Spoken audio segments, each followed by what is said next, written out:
सध्या पार पडलेली कल्याण डोंबिवली महानगरपालिका निवडणूक, त्यामध्ये पैसा जिंकला, काम हारले.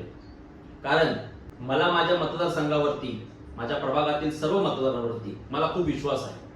परंतु ज्या प्रकारे निवडणुकीमध्ये मतदानाकडे जो आकडा समोर आला, त्यामध्ये नक्कीच मलाच काय तर आमच्या मतदारसंघामधील सर्वांना एक संभ्रमाचा प्रश्न पडलेला आहे की आपल्याला झालेलं मतदान इतक्या कमी प्रमाणात होऊ कसं शकतं.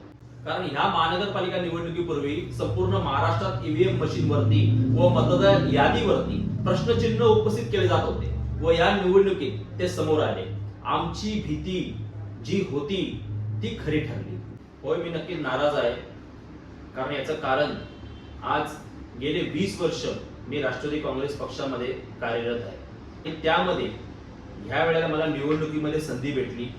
त्या निवडणुकी संधीमध्ये कल्याण डोंबिवलीमध्ये आमच्या वरिष्ठांनी आमच्याकडे संपूर्णपणे दुर्लक्ष केलं आणि याच्यात सर्वात महत्त्वाचं म्हणजे ज्याची प्रभारी म्हणून निवड केली होती ते म्हणजे आमचे खासदार सुरेश म्हात्रे बाळामामा यांनी आमच्याकडे थोडंही लक्ष दिलं नाही. ज्या प्रभारीकडून आम्हाला अपेक्षा होती की सभा होणे गरजेच्या होत्या, बाईक रॅली होणे गरजेच्या होत्या, चौक सभा होणे गरजेच्या होत्या आणि त्याच प्रकारे पक्षाकडून आम्हाला ज्या प्रकारची ताकद भेटणं अपेक्षित होतं ती आम्हाला बिलकुल पुरवली गेली नाही आणि आमच्याकडे संपूर्णपणे दुर्लक्ष केलं.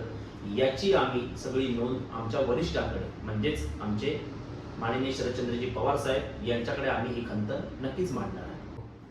हरकत नाही, पुन्हा आम्ही जनतेच्या सेवेसाठी अधिक जोमाने काम करत राहू. कारण शर्यत अजून संपली नाही, कारण आम्ही अजून जिंकलो नाही.